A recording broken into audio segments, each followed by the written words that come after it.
Hello everyone, সবাইকে স্বাগত। জেক্সপো এবং ভোগলেট 2024 ছাত্রছাত্রীদের জন্য রয়েছে সুখবর। ওয়েস্ট বেঙ্গল স্টেট কাউন্সিল থেকে এই প্রথমবার জেক্সপো এবং ভোগলেটের মাধ্যমে যে সমস্ত ছাত্র বা ছাত্রী তোমরা পলিটেকনিক বা ডিপ্লোমা কলেজের ফার্স্ট সেম বা ফার্স্ট ইয়ার এবং থার্ড সেম বা সেকেন্ড ইয়ারে ভর্তি হতে চলেছ, তোমাদের জন্য রয়েছে আরও একটি কাউন্সিলিংয়ের সুযোগ। অর্থাৎ ওয়েস্ট বেঙ্গল স্টেট কাউন্সিল থেকে এই প্রথমবার হতে চলেছে ফিফথ কাউন্সিলিং। তো কী বা কীভাবে তোমাদের এই ফিফথ কাউন্সিলিং হবে, চলো আমরা দেখে নিই।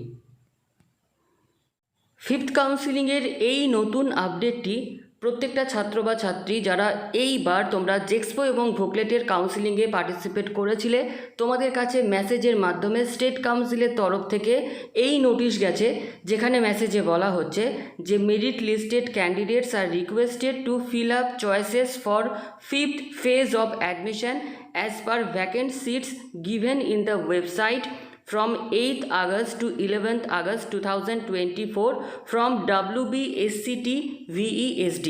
অর্থাৎ চারটে কাউন্সিলিং হবার পর ফিফথ কাউন্সিলিং বা ফিফথ ফেজের যে অ্যাডমিশন, তার জন্য তোমাদের করতে হবে চয়েস ফিলিং। যে সমস্ত ছাত্র বা ছাত্রী তোমরা এখনও পর্যন্ত কলেজ পাওনি, অর্থাৎ তোমাদের মেরিট লিস্টে তোমাদের র্যাঙ্ক রয়েছে, কিন্তু তোমরা যারা এখনও কলেজ পাওনি তোমাদের জন্য রয়েছে শেষ সুযোগ যে তোমরা ফিফথ কাউন্সিলিং বা ফিফথ ফেজের মাধ্যমে অ্যাডমিশন হতে পারবে।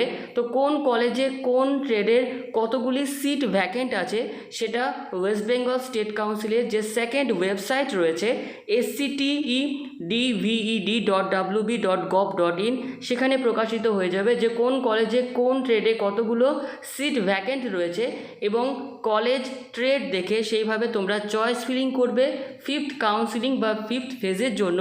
এবং এই কাউন্সিলিং তোমরা করতে পারবে বা চয়েস ফিলিং করতে পারবে তোমরা 8th আগস্ট থেকে 11th আগস্ট 2024 পর্যন্ত। তারপর তার রেজাল্ট পাবলিশ হবে এবং তোমরা কলেজ অ্যালোটেড হবে বা কলেজ পাবে।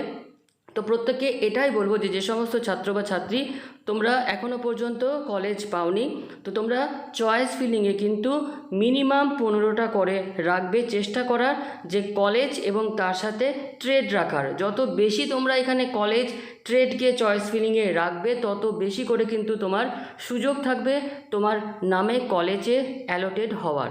তো যাই হোক, আজকের এই যে নতুন আপডেটটি সেটা এতটুকুই। ধন্যবাদ।